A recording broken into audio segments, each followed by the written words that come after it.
Ouais, salut YouTube. Eh mais comment vous avez eu de la chance, de ouf. Au moment où je finis, l'appareil s'est mis en surchauffe. Bon, je vous avoue que j'ai dû parler pendant au moins 10 minutes, un quart d'heure encore. Tout seul.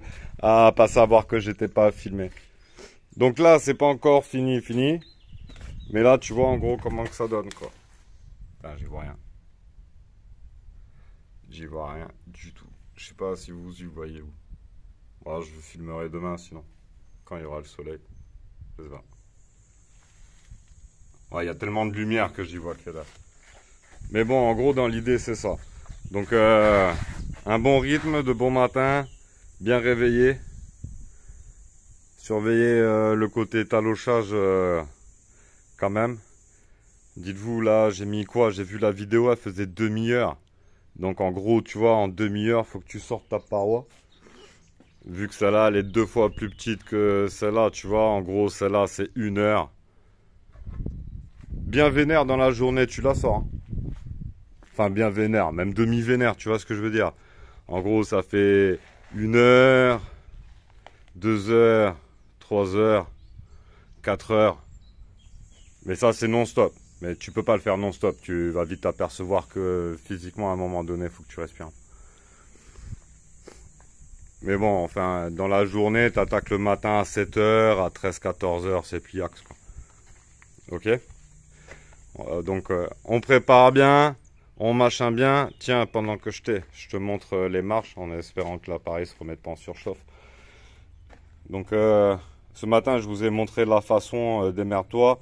Je vais pas vous demander d'acheter une boulonneuse avec des spits et tout, c'est 150 balles de boulonneuse pour un coffrage. Bon, tu comprends bien. Mais moi, je suis quand même venu le bloquer parce que il fallait que j'envoie le béton vide pour voilà. Donc moi, je viens bloquer comme ça le plus connement du monde. Si t'as des spits, enfin des vis à... Oh non, me fais pas ça. Ouais. Si t'as des vis à boulonner et tout ça, à béton, voilà comment tu peux bloquer rapidement, vite fait, bien fait. J'ai mis ma première passe de 112 sur les marches à l'arrache. Tu vois, celle-là beaucoup plus à l'arrache que celle-là. Celle-là, il me reste une passe de finition, celle-là, il m'en restera deux. Et voilà. Et tu vois, là, je commence à avoir le 112 qui blanchit. Donc là, on est à quoi? 5 minutes de vidéo. On est à 35 minutes par rapport au début d'application, quoi. Et là, ah, tu peux y aller.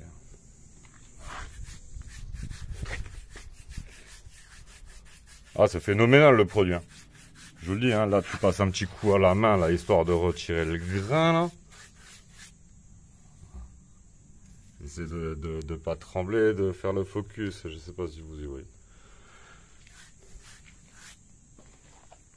C'est pour ça que j'utilise le 112. Rapide, propre, pas si cher que ça, quand même, par rapport aux applications. Demi-heure pour faire la surface. Je demande à des mecs qui font du crépi, en fait, de le faire à la main, en projeté, en moins de demi-heure, tout seul. Avec la bétonnière, faire le mélange, le machin, le ceci, le cela. Moi, je demande à voir. Non, c'est le plus efficace que j'ai trouvé. Ça permet de pouvoir mettre ses coffrages à zéro. C'est indestructible. Là, dans 3 jours, tu arrives avec ton ongle, là, tu grattes, mais tu vas voir, il n'y a rien qui s'en va. Alors qu'un crépi normal, ou 3 4 jours, tu viens, tu le grattes un peu, tu vois qu'il se gratte, quoi. Là, ça se gratte pas, hein. Tu vois, enfin.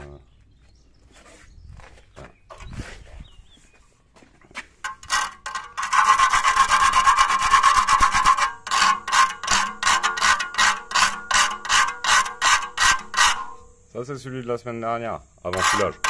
Oh, les gars, j'y vais avec l'angle. Regarde ce que t'as. T'as rien, même pas tu le sens. Ok? Et là, on est sur une passe ultra fine, hein. Donc, si tu commences à mettre 5000. Ah oui, c'est ça que je voulais vous parler tout à l'heure. La texture. Donc, moi, j'étais sur une texture comme ça, qui se badigeonne bien. Pourquoi? Parce que je me suis appliqué quand j'ai mis mes blocs. Et le temps que j'ai perdu à mettre mes blocs, en fait, fait que j'ai pas besoin de mettre une texture trop épaisse qui va me faire gagner beaucoup de charge, en fait. Au plus ta texture est épaisse, au plus tu vas avoir de la charge. Ce que tu peux faire, admettons, là, tu finis ta première passe et tu vois que t'es pas terrible, en fait, tu vois, ou t'es pas comme tu voudrais que tu sois. C'est pas grave, t'en fais une seconde. T'es pas bien à la seconde, c'est pas grave, t'en fais une troisième. T'avais qu'à plus t'appliquer au départ au réglage. Tu vois ce que je veux dire? Rien de méchant. Pas très très grave. Donc, travaillez-le en passe fine. Vaut mieux faire plus de passes à demi-heure la passe. Faites plus de passes parce que là, quand tu vas le charger plus en épaisseur, tu peux avoir des zones en fait qui vont tirer super vite et des zones qui vont pas tirer du tout. Et quand tu vas mettre le coup de taloche éponge, tu vas t'arracher les cheveux. Donc il vaut mieux faire 3 passes fines qu'une passe chargée. D'accord? On fait des passes chargées comme sur les marches par exemple, tu sais, où on vient en faire une la veille et le lendemain, on vient retravailler. En faisant une paroi, en faisant une charge, en espérant que ça... C'est mort. Je vous le dis de suite, c'est mort. Faites 3 charges. Si vous devez en faire 3, c'est pas grave, vous en faites 3. C'est des charges de 1 dixième, elles font même pas 1 millimètre. Hein. C'est vraiment, on dépose à que dalle de produit, quoi. Mais ça suffit. Ça suffit, c'est un bouche-port, ça raligne les blocs. Ça suffit. Enfin, moi, jamais eu de problème et j'ai fait des trucs, des passages de 5 tonnes sur des sifflets de même pas 1 millimètre d'épaisseur. Que même moi, j'y croyais pas. Et si, ça marche. Non, non, incroyable. Par contre, il était pas pur. Il était mélangé avec d'autres produits et tout, tu sais. Je le mets dans tous les sens, le 112. Dites-vous, je l'attrape, je le tords. Je sors tout le temps de la notice technique et tout, tu sais. Mais par contre, voilà, je le connais très très bien. C'est mon produit phare. Je vous fais un gros bisou, la famille. Portez-vous bien. Vous voyez comment il commence à blanchir. Dans 1 heure, il est comme le sol. Ciao la famille, bisous.